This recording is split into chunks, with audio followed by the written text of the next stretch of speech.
L'Institut national de la statistique et des études économiques est créé en 1946. Pour ses 75 ans, l'INSEE a vu les choses en grand.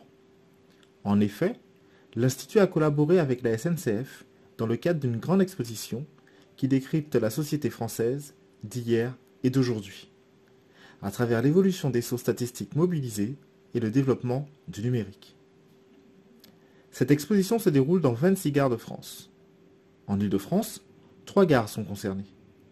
La gare de Lyon, la gare Saint-Lazare et la gare Montparnasse, dans laquelle s'est déroulée l'inauguration le 22 octobre dernier, en présence du directeur général de l'INSEE Jean-Luc Tavernier et de la directrice régionale Marie-Christine Parent.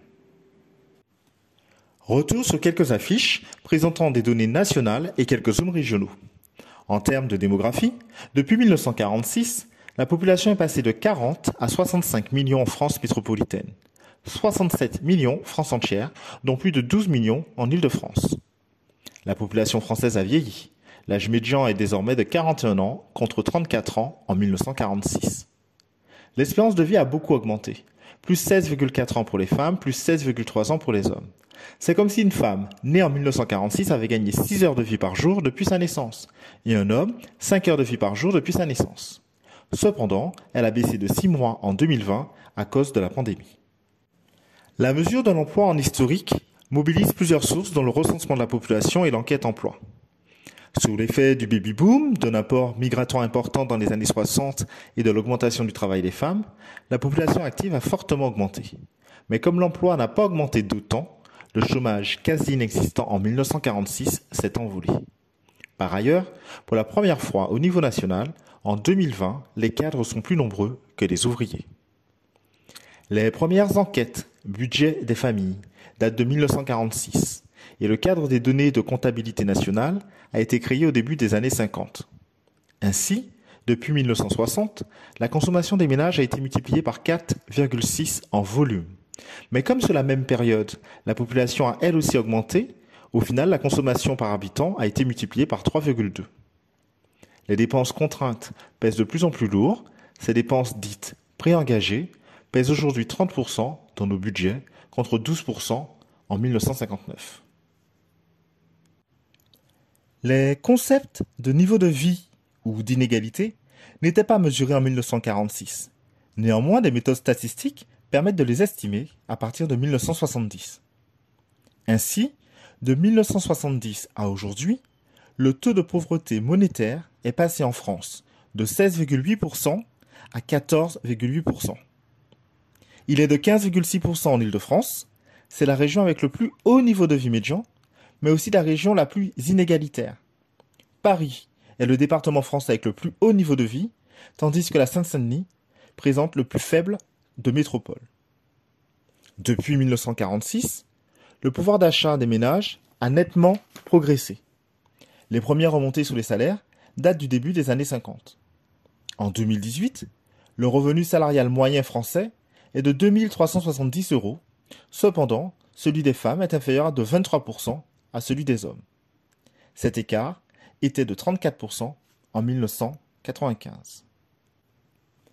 Les femmes représentent aujourd'hui 50% de la population active, contre 35% de 1946 à 1962. Leur part parmi les cadres est passée de 16% en 1962 à 43% en 2020. Et globalement, les filles réussissent mieux à l'école que les garçons, peu importe le niveau.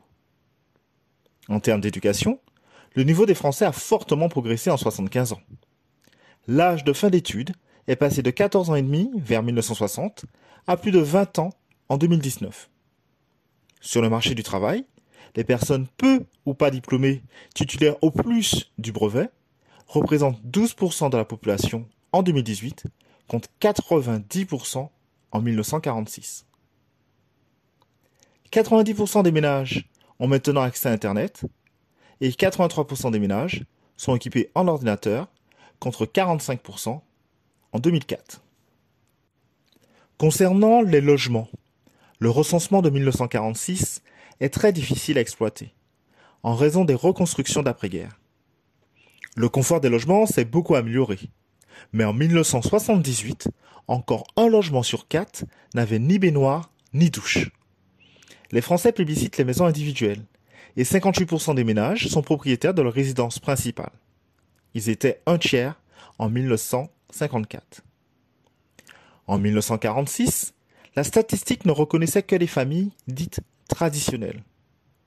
Un enfant sur trois vit désormais dans une famille non traditionnelle, soit monoparentale 21%, soit recomposée 11%.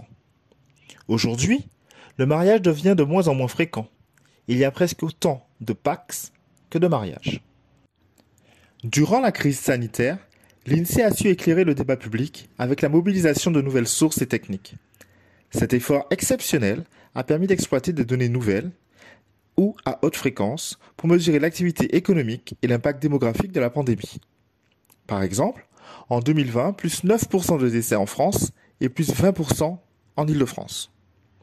Dans cette région, près de 2 millions de personnes occupent des emplois essentiels du quotidien, notamment en temps de crise sanitaire, soit environ un tiers des emplois, ce qui est nettement inférieur à l'ensemble des autres régions. Pour en savoir plus, allez sur notre site insee.fr, nos réseaux sociaux et l'application INSEE Mobile.